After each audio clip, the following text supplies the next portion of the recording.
Israel इतना छोटा क्यों? हेलो जी, अस्सलाम वालेकुम। Here we are again. और कल हमारा पेपर है सीआई का।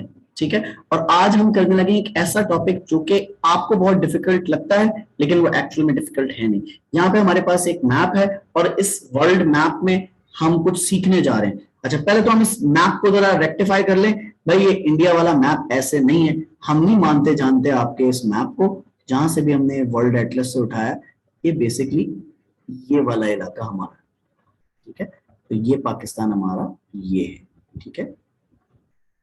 हम इसको इसलिए रेक्टिफाई कर रहे हैं क्योंकि भाई हमारा मैप तो अपडेट हो गया है, लेकिन अगर ये गूगल से ली हुई इमेज अपडेट नहीं है तो हमें कोई फर्क नहीं पड़ता। हम इसको रिक्रिएट कर लेंगे। ठीक है।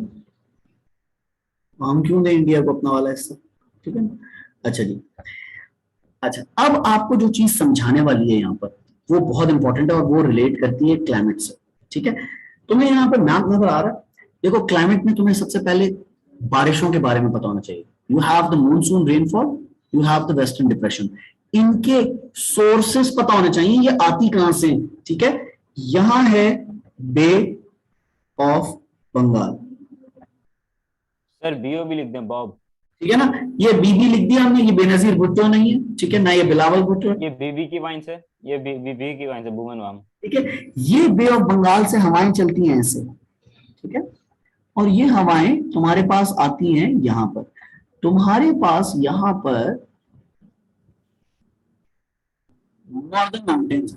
ठीक है। कहां पर? यहां पर। ठीक है। इन नॉर्दर्न माउंटेन्स से ये टकराकर, ठीक है, ये टकराकर किधर चली जाती है? ये टकराकर आ जाती हैं इधर, इस तरफ, इस तरफ ट्रेवल कर। ठीक है। साउदर्न पार्ट में ये पूरे पाकिस्तान में, पाकिस्तान को नहलाते हुए कहां पहुंचती हैं? इस एरिया में। ठीक है। जो कि तुम्हारा कराची है। ठीक है। जब ये यहां पहुंचती हैं तो इनका जोर टूट चुका होता है, इसलिए कराची में बारिशें कम होती हैं। और कराची में अगर जो दूसरा सोर्स है हमारा मानसून का, दूसरा सोर्स जो है मानसून का, एक तो बे ऑफ बंगाल है। मानसून के दो सोर्सेज हैं। ठीक है। एक बे ऑफ बंगाल है और एक वो है जिससे अभी गुलाब आ रहा था, याद है? गुलाब याद है? गुलाब गुलाब। ठीक है। ये अरेबियन सी है। यहां मैं ए बी लिख देता हूं या अरेबियन सी लिख देता हूं, ए एस। ठीक है। इस अरेबियन सी से तुम्हारे पास कराची और कराची के पोर्ट्स की जगहों पर बारिशें होती। ठीक है।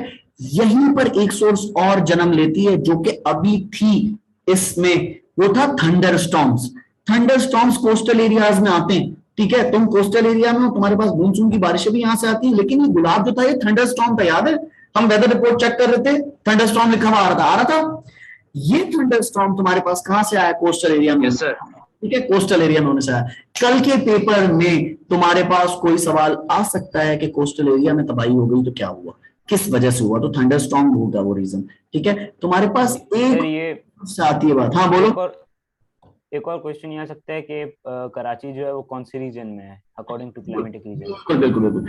अच्छा, अब तुम्हारे वो कोस्टल जोन हो गया। तुम्हारे पास यहां से एक और हवाएं आती हैं। ठीक है। वो हवाएं यहाँ पे आती हैं और अफगानिस्तान और ईरान के थ्रू आती हैं, जो कि मेडिटेरेनियन सी से आ रही है। वो मेडिटेरेनियन सी से होते हुए तुम्हारे पास यहाँ आ रही हैं और इधर से एंटर होती हैं और ये बारिशें करती हैं। इनको कहते हैं वेस्टर्न डिप्रेशन। अब मानसून के दो रास्ते हैं, अरेबियन सी और बे ऑफ बंगाल, ये दो रास्ते हैं। इनके कुछ मंथ्स हैं। ठीक है। कुछ महीनों में आती है, जुलाई से सितंबर। अभी अभी खत्म हुआ है, अभी अभी बारिशें खत्म हो गई हमारे। ठीक है। इसके अलावा इनकी डिस्ट्रीब्यूशन, डिस्ट्रीब्यूशन मैंने तुम्हें बताया नॉर्दर्न माउंटेन से नीचे तक। ठीक है। डिस्ट्रीब्यूशन का मतलब है लोकेशन, कहां कहां ये बरसात करती है। डिस्ट्रीब्यूशन का मतलब किन किन एरियाज में डिस्ट्रीब्यूटेड है, कहां कहां जाके ये असरअंदाज होती है। ठीक है ना। अच्छा, अब यही चीज इसी पैटर्न पे तुम वेस्टर्न डिप्रेशन को देखो। वेस्टर्न डिप्रेशन कहां से आ रहा है? मेडिटेरेनियन सी से। सोर्स पता चल गई। इराक, ईरान, अफगानिस्तान, ये मुल्कों के नाम ऐड ऑन कर दो। ठीक है। एक्सप्लेन वाले सवाल में तो तुम्हारे पास लवाजमात अच्छे हो जाएंगे। ठीक है ना, मसाला अच्छा हो जाएगा सवाल के अंदर। और तुम क्या कर सकते हो? तुम ये बता सकते हो ये किन महीनों में आती है। ये किन महीनों में आती है? दिसंबर से मार्च में आती है। दिसंबर टू मार्च। ये ज्यादातर विंटर में बारिशें करती है। ठीक है। अब किन एरियाज में करती है? ये इन एरियाज में करती है। देखो, साउथ वेस्ट और साउथ। ठीक है ना, बेसिकली हाईलैंड्स में करती है बारिशें, ठीक है, विंटर में हाईलैंड में, कराची में भी करती है लेकिन कराची में कम बहुत। देखो तुम अक्सर सुनते होगे कि कोयटा की हवा चल पड़ी, कराची में ये जुमला बहुत मशहूर है, ठीक है ना, कोयटा की हवा चल पड़ी, तो कोयटा की हवा होती है जो कि बारिश भी लेकर आती है कभी कभी विंटर्स में, ठीक है। तो यहां तक तो तुम्हें दो चीजें बता दी। ये बताना इसलिए बहुत जरूरी था, ये बताना इसलिए बहुत जरूरी था ताकि तुम्हें अंदाजा हो कि सोर्सेस कहां से, वरना सोर्सेस के चक्कर में पॉइंट्स मिस हो जाते हैं। अब जो बात तुम्हें समझाने वाली है वो ये कि तुम्हारे पास, मैं यहाँ पे इसको रिफ्रेश कर रहा हूँ, ठीक है। अब देखो तुम्हारे पास फैक्टर्स अफेक्टिंग टेम्परेचर की एक बात है। फैक्टर्स अफेक्टिंग ऑफ टेम्परेचर में तुम्हारे पास जो चीज तुम्हें समझनी है वो लैटिट्यूड और एल्टीट्यूड का फर्क है, ठीक है। लैटिट्यूड तुम्हारे पास यहां पर जो बात तुमने समझनी है वो ये इंपॉर्टेंट वाली, वो ये है कि तुम्हारे पास यहाँ कहीं जीरो से निकल रहा है लाइन इक्वेटर वाली, और यहाँ पे कहीं तुम्हारे पास 23.5 चल रही, याद आया? जी सर, ट्रॉपिक ऑफ कैंसर जिसे कहते हैं। और ये एन जरूर लगाना भाई इसके साथ जब भी तुम ये कर रहे हो, ठीक है ना, इस तरह करके जा रहे हो, ठीक है। हम जरा अपना मैप दोबारा सही कर लेते हैं, ये हमारा मैप भाई ये वाला है, ठीक है, हमारा हिस्सा ये ऐसी की तैसी किसी की, हमारा इलाका है भाई, किसी ने कैसे लिया है, गूगल होगा अपने घर का, पाकिस्तान सुप्रीमेसी। हाँ गूगल होगा अपने घर का अपडेट करो, इतने बड़े गूगल अपडेट नहीं हो। अच्छा जी, देखो यहां पर तुम्हारे पास जो चीज समझने की है वो ये कि जब तुम इक्वेटर से करीब हो ना, तो इक्वेटर से करीब हो तो तुम्हारे पास टेम्परेचर ज्यादा होगा। जब तुम इक्वेटर से दूर जा रहे हो, इक्वेटर से दूर जा रहे हैं हम, ऊपर की तरफ आ गए, अब यहां पर तुम्हारे पास ये जो टॉप है इधर थोड़ा सा हम अगर नीचे रहें तो ये 36 डिग्री नॉर्थ हो जाएगा, 37 हाँ 37, अगर थोड़ा सा 36, ठीक है। अब मैंने थोड़ा सा 36 नीचे इसलिए बना दिया, ठीक है। 36 डिग्री नॉर्थ में अगर तुम हो तो तुम्हारे पास यहाँ टेम्परेचर डिफरेंट होगा और यहाँ टेम्परेचर डिफरेंट होगा। ये फैक्टर्स अफेक्टिंग ऑफ टेम्परेचर में लैटिट्यूड की बात हो रही है। तुम 1 डिग्री लैटिट्यूड से ऊपर नॉर्थ की तरफ चले गए हो, तुम्हारी डिग्रीज में फर्क पड़ जाएगा, ठीक है। यही चीज एल्टीट्यूड में वह है। एल्टीट्यूड में क्या है, जैसे तुम्हारे पास ये पहाड़ है, ठीक है, फर्ज करो तुम इस पहाड़ के यहां पर थे और यहां था 20 डिग्री सेंटीग्रेड, ठीक है, और तुम इसको सर करने जा रहे थे, जैसे वो मोहम्मद अली सतपारा हैं, ठीक है ना, जो शहीद हो गए इसके चक्कर में।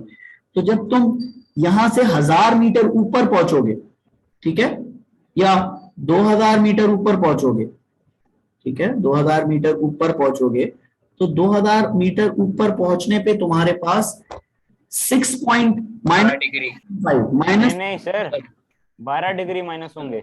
हाँ इसको 1000 डिग्री पे 6 डिग्री कम होते हैं ना, ये 1 डिग्री का है ना, तो इसको हम 2 कर लेंगे। देखो मैं कर रहा हूं अभी वही चीज कर रहा हूं जो तुम कह रहे हो, ठीक है ना, तो ये 13 डिग्री कम हो जाएगा, ठीक है ना, 6 और 0.5 13 0.5 भी होता है सर, 13 हो गया ये तो। 6.5 माइनस 13 डिग्री, अब 20 में से 13 डिग्री कम कर दो तो ये 60 डिग्री होगा यहाँ पर। 7 जी सर। सिर्फ समझाने के लिए माउंटेन की मिसाल दी है, सिर्फ समझाने के लिए। ये तुम किसी शहर से भी कर सकते हो, एक दूसरा एल्टीट्यूड पे है, दूसरा एल्टीट्यूड पे, ठीक है ना, जमीन का तो फर्क होता है ना। अच्छा, ये 2 चीजें समझाने के लिए बताया था, ठीक है। इसी तरह जो समंदर पे लोग होते हैं उनका भी फैक्टर डिफरेंट होता है समुद्री हवाओं की वजह से, जैसे कि हम रहते हैं हमारा डिफरेंट होता है। किताब खोल के जाने से पहले टेम्परेचर की जरूर देखकर जाना। Those who are going for the papers tomorrow, temperature की जरूर देखकर जाना। उसी टेम्परेचर की के नीचे एक टेबल दिया हुआ है जहां पे वार्म, माइल्ड, कूल, कोल्डर दिया हुआ है, वो जरूर देखकर जाना, कल आ रहा है ये। Got it?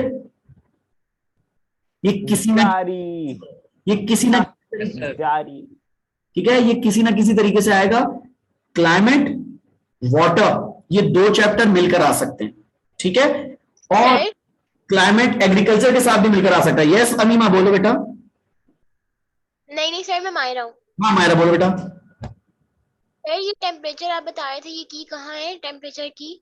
जैसे ही चैप्टर शुरू होता है वहां पर, ठीक है, जैसे ही चैप्टर शुरू होता है ना क्लाइमेट का बेटा, पहले दूसरे पेज पे Jacobabad is the hottest place called thermal pole of Pakistan और द एशिया। ठीक है, याद रखना ये छोटी छोटी चीजें। अब सुन लो इसके बाद वाली बात, इस सेशन के अलावा, ये जो तुम्हें सामने नजर आ रहा है इसके अलावा मैं तुम्हें एक टिप दे रहा हूं, और वो टिप ये है कि तुमने कौन सी चीजें पे, उसके बाद फिर ये सेशन खत्म। ठीक है, अच्छा देखो टिप ये है, तुमने यूजेस याद रखने हैं किन किन चीजों के। पानी के यूजेस याद रखने हैं, डोमेस्टिकली, इंडस्ट्रियली और एग्रीकल्चरली। ठीक है, ये 3 तरीकों से यूज होता है। 3 तरीकों में किस तरह, इंडस्ट्री में कहां कहां यूज होता है पानी, डोमेस्टिक में तो खाने पीने नहाने धोने में इस्तेमाल होता है ना, इंडस्ट्री में याद रखना। ठीक है, इंडस्ट्री ही से चले जाओ इंडस्ट्री के अंदर, तो इंडस्ट्री में तुम्हारे पास एग्रीकल्चरल प्रोडक्ट्स कहां कहां यूज होते हैं, एग्रीकल्चरल प्रोडक्ट्स को याद रखना। ठीक है, इंडस्ट्री है शुगर केन की, इंडस्ट्री है कॉटन की, इंडस्ट्री है तुम्हारे पास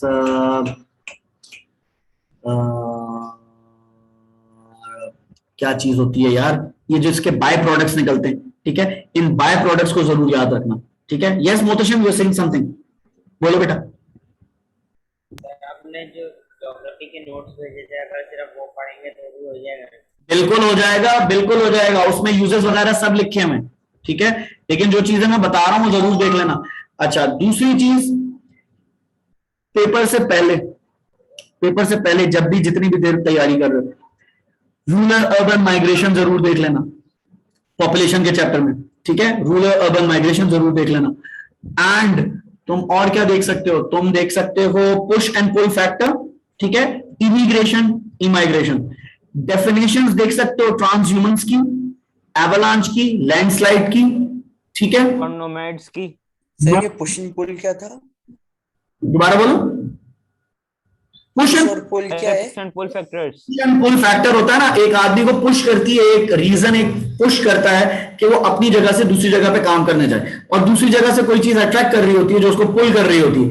जैसे मेरे लिए जी बहुत अच्छी जगह है, मैं गांव देहात में बैठा हूं, मेरे यहाँ लाइट नहीं है, मेरे यहाँ काम नहीं है, तो मुझे चीज पुश कर रही है कि मैं अपने बीवी बच्चों के लिए कमाने के लिए किसी ऐसे शहर में चला जाऊं। अब बहुत सारे शहर हैं, लेकिन एक शहर है जो करीब है और वहां अपॉर्चुनिटी अच्छी है, तो मैं वहां जाऊं या मैं दूर वाले शहर जाऊं, तो मुझे वो पुल कर रही है कि करीब वाले शहर चले जाओ ताकि जिस वक्त जरूरत हो तो वापस आ सकूं। ठीक है ना, तो एक चीज पुल करती है और एक चीज पुश करती है। Some criterias are pushing you towards a certain thing, then some of them are attracting you towards themselves. ठीक है ना, जैसे बहुत सारे लोग शहर आते हैं तो हम कहते हैं तो बत्तियां देखने आया, वो बत्ती ही देख रहा होता बेचारा। ठीक है ना, वो कुछ कराची की इंडस्ट्री अट्रैक्ट करती है।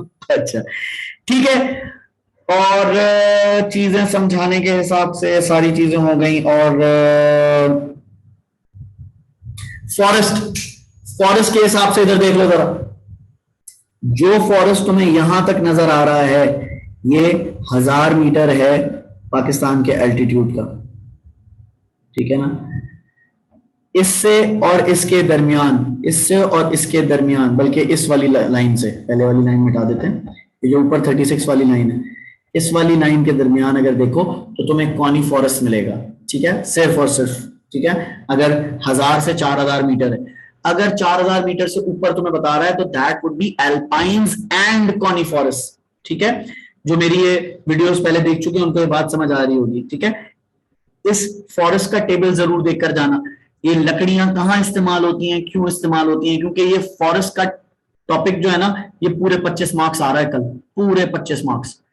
सुन लो अभी क्या क्या आ रहा है कल। व्हाट आई थिंक, पॉपुलेशन पूरे 25 मार्क्स। ठीक है, एग्रीकल्चर पूरा 25 मार्क्स, बाय प्रोडक्ट्स जरूर याद रखना, खासकर शुगर केन के, शुगर केन ही आएगा कल इंशाल्लाह, पढ़ के जाना। दूसरा, इनफैक्ट तीसरा, वाटर क्लाइमेट, ये मिलकर आ सकता है एक पूरा सवाल। ठीक है, टोपोग्राफी और फॉरेस्ट पूरा एक सवाल मिलकर आ सकता है, सो बी प्रिपेयर्ड। 5वां सवाल तुम्हारा ट्रेड, इंडस्ट्री और ट्रांसपोर्ट से मिलके। ठीक है, जिसमें ट्रांसपोर्ट ज्यादा इंपॉर्टेंट है। क्लियर है? तो 3 ही है। ठीक है, करने 3 है तो किसी 3 की अच्छी टापोटाप तैयारी कर लो। ठीक है, अच्छा जी, दैट्स कौन से आसान है? कौन से आसान है? जो पढ़ लिया वो आसान है, जो नहीं पढ़ा वो नहीं आसान। Simple is that. पढ़ लिया उसमें से कौन से आसान है लिखने में? लिखने में कौन से आसान है? जो तुमने पढ़े ना उनमें वो आसान होंगे, जो तुमने नहीं पढ़े वो मुश्किल। मेरा सिंपल फंडा है यार, जो बात सर, जो तुम्हें आता है वो तुम कर लोगे यार, वो आसान है। जो नहीं आता वो मुश्किल है।